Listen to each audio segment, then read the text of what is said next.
How does it look? It looks good, baby. Does You it? look hot. Do I actually? You look as hot as my Moomin Cup pizza. Oh.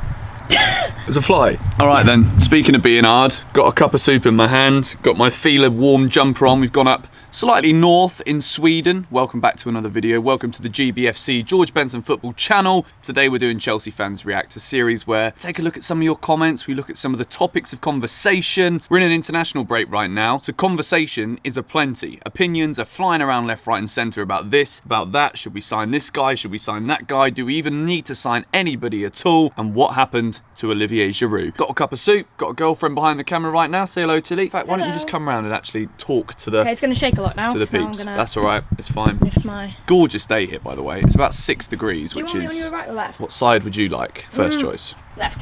I said I say and go to the right of you. So then, darling, talk to us. You've been a Chelsea fan for a year and a half. How does it feel at the moment? It feels a bit because I haven't gone to any matches. Well, you're the only fan in the world right now who says it's a bit, and we don't swear, remember, on this channel. We are PG. You've not been watching my videos, clearly. Oh, I have. It feels really good because sorry, my English is a bit bad, being in Sweden too much. I feel like this team has a lot of potential. A lot of potential. Cool. Yeah, so I like it. I wish I could go to more games. I'm probably the only Chelsea member that hasn't gone to a game. You're a bit plastic, really, aren't you? Yeah. No, plastic free. Drinking from a plastic Moomin cup. No, but it feels good. I do watch every single video, I don't only comment them. I do watch all the way through, but I do skip sometimes. Tilda tells me, right, when she watches my match vlog, the vlog will be about, let's say, 13 minutes long. I'll get a message after 6 minutes saying, great video, boyfriend. And I'm like, well, you've not watched the video because it's been live for, that was weird. It's been live for 6 minutes and it's 13 minutes long, so you just haven't watched it. Turns out, I don't know if any of you guys do this too, you skip the match footage. Like the best bit, the bit that people come to a match vlog for, you skip it. Why do you skip it? I don't enjoy that angle you're filming from. So you don't like my chin? I'm kidding. No, I skip it sometimes because you film the pitch so much. Are you an anti-match day vlogger? No, I just... Do you think that fans who go and film themselves in the stadium need to get out of the club? Yeah, because they should be there enjoying the game, not filming themselves. Oh, can you? No, I'm not having that. Imagine how many people can't afford to go on a game, yet you want to go on a game filming yourself. She doesn't actually mean anything she's saying right now. I just know people have commented that in the past. You just know how to trigger people on the internet, don't you? All right, so you're happy as a Chelsea fan in Sweden. You're happy, but you don't get to enough games. Yeah. Cool top as well. Can you stop? Can you not buy your own clothes? No. Go on then, scoot.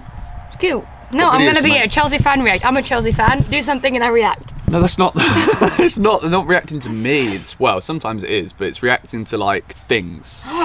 It's a voice for the people. Speaking of which, I don't want to plug this too much because I kind of just want it to be on the back burner for those that really care about it. I've set up a Patreon only Discord, which is basically for $1 a month. It's like 79 pence a month. It's just like a little close knit group of people. We can carry on the conversations. Of course, it doesn't stop me responding to the comments, but I'm engaging with it quite a bit. There's only a few people in there right now, so if you want to get in touch with me a little bit more, that's the place to do so. It's only $1 a month. Some people said, why are you not doing it for free? I make these videos technically for free. It's just like, if you want to get further involved with the whole GBFC thing, then that's the place to do it. Link in the description, as is your Instagram link. And Twitter, you're nearly at 2K Twitter followers. That is crazy. 2,000 with an F. 2,000. Go follow me if you want. Thank you, darling. Very kind of you.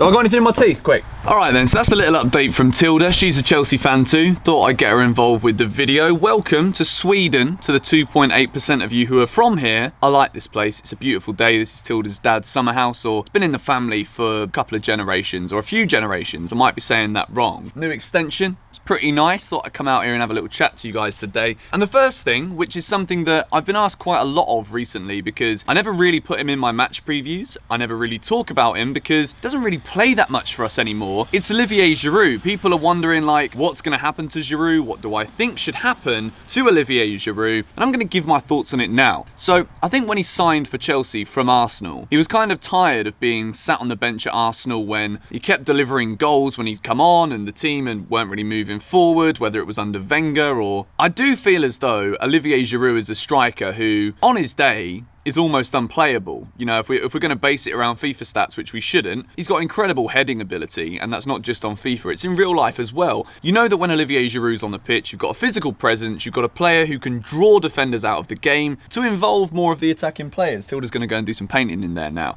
Olivier Giroud is very, very useful. But in this Chelsea team right now, if Olivier Giroud came to Chelsea to be starting matches in the Premier League, it's just not going to happen. And it's not going to happen for any fault of Giroud's own, although when he does get the minutes, he doesn't deliver as many goals as he should do, and we need him to do. Tammy Abraham is the number 1. He's the number 9. He's the man who's going to keep playing up front for Chelsea because he's there on merit, he's scoring the goals. And Olivier Giroud's at a stage now in his career where the clock starts to go a lot faster, unless your name is Zlatan Ibrahimovic, to bring up a Swedish reference. The man just keeps on scoring goals and he gets better and better with age. Same as Cristiano Ronaldo, really. But Olivier Giroud is not really that build of player who's going to carry on with the speed. He's not the quickest player, we all know that. And he's at the time now in his career where he's probably not going to be playing 90 minutes of football week in, week out, whether it's Premier League or Champions League, for a team like Chelsea. So I, for one, and this is a selfish reason, would love to keep Olivier Giroud at Chelsea because I do feel as though with that experience and his ability to lead the line in big matches is something that could still be very key. However, we've got to see it from the man's point of view. Does he want to be there third string at Chelsea Football Club in the twilight years of his career? Probably not. And I think Olivier Giroud is a player. He's obviously won the World Cup. He was key in Chelsea winning the Europa League last season.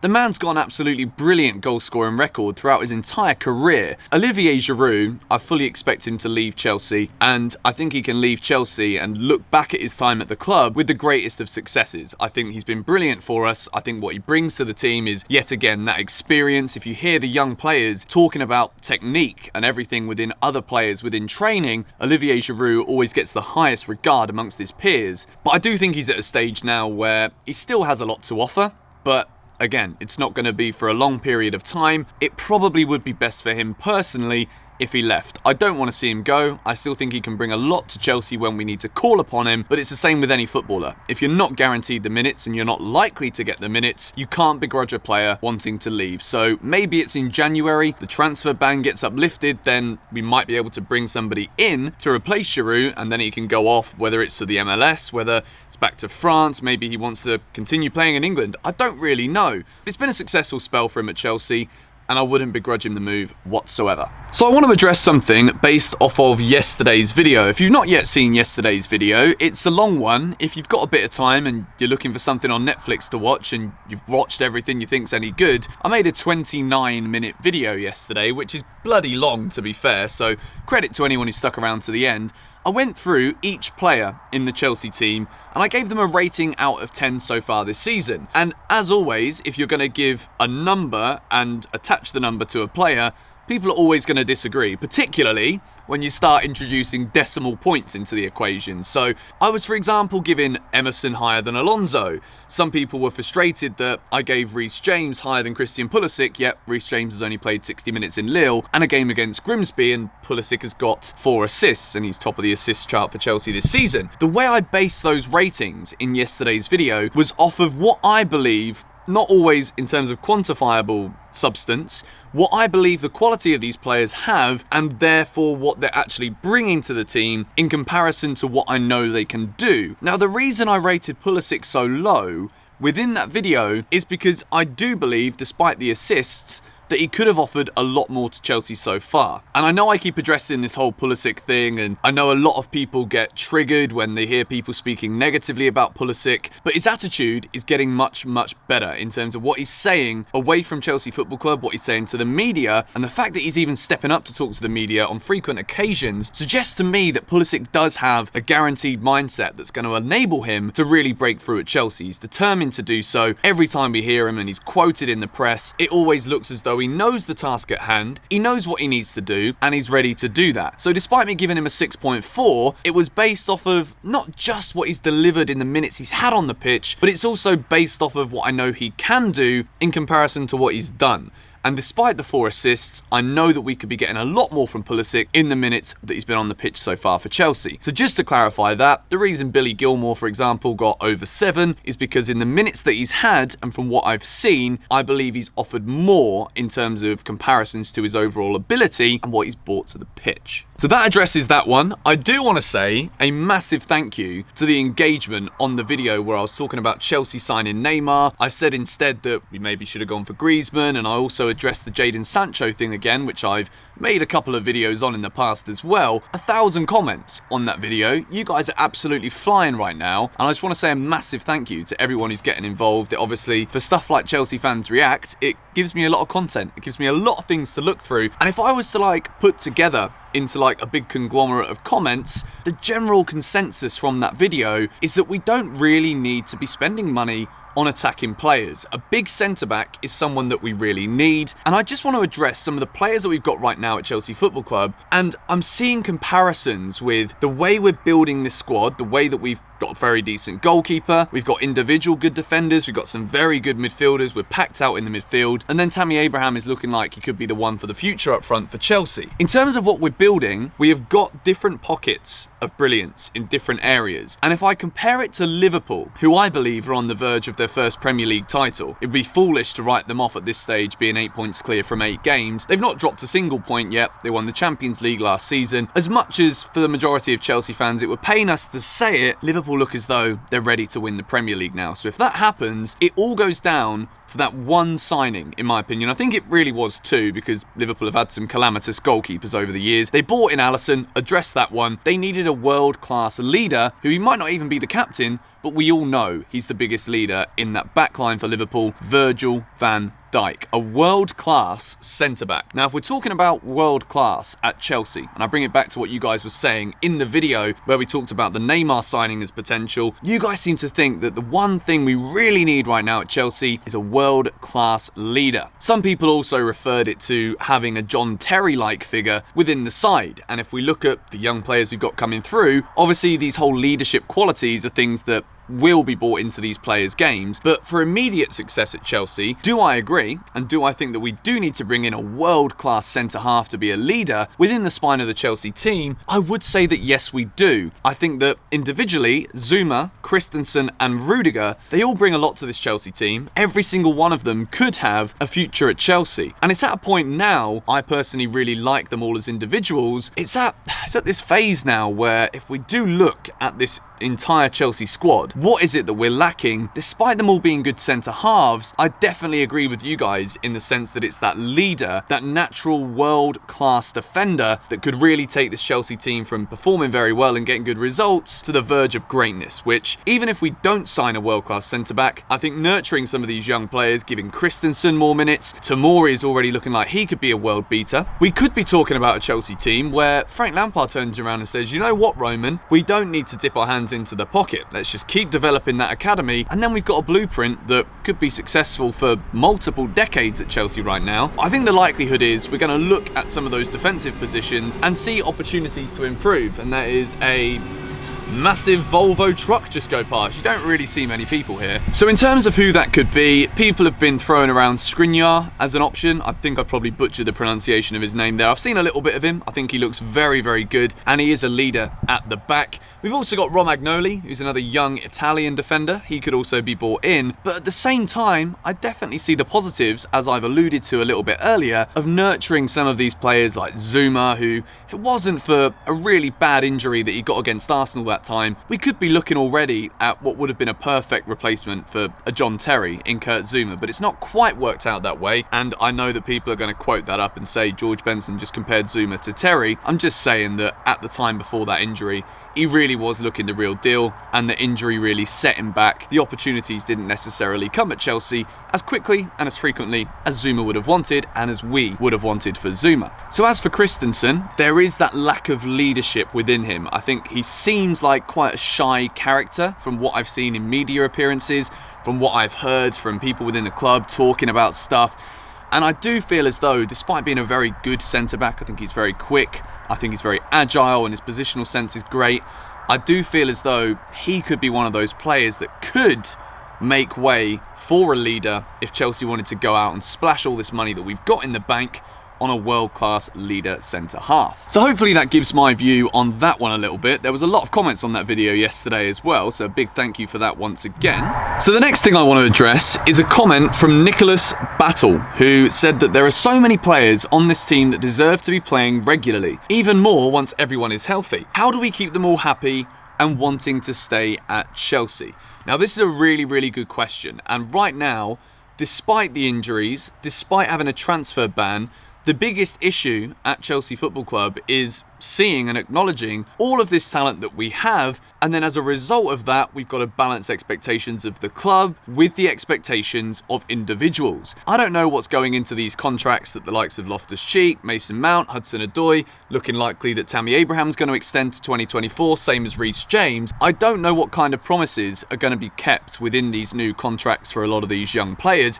Even Christian Pulisic, I don't know if there probably isn't any guarantee of game time or anything like that, but it is going to be difficult to keep all of these young players happy. And despite it being a blessing in disguise that, yeah, Chelsea had this transfer ban, we've been forced to use the youth, and we've finally realised and acknowledged that this academy is something special and we've got these players to build our future around, it is going to be very difficult to keep all of these players happy. But if we look at it again, avoiding trying to focus on keeping individuals happy, what does it mean for Chelsea Football Club? Well, we all know the premium prices that young English players are on the market for. So if Chelsea were to have to sell, God forbid, I know for some of us right now, we might be thinking we don't want to sell anybody, all of these young players are our future. If it does come to Chelsea needing to sell players because they're not happy with the amount of game time they're getting, the finances are just going to stay in those green arrows pointing upwards for Chelsea moving forward. But the question from Nicholas wasn't about do we sell some of the youngsters and keep the bank balance happy, it was how do we keep everybody happy. Now I think that the one thing we do have right now is a manager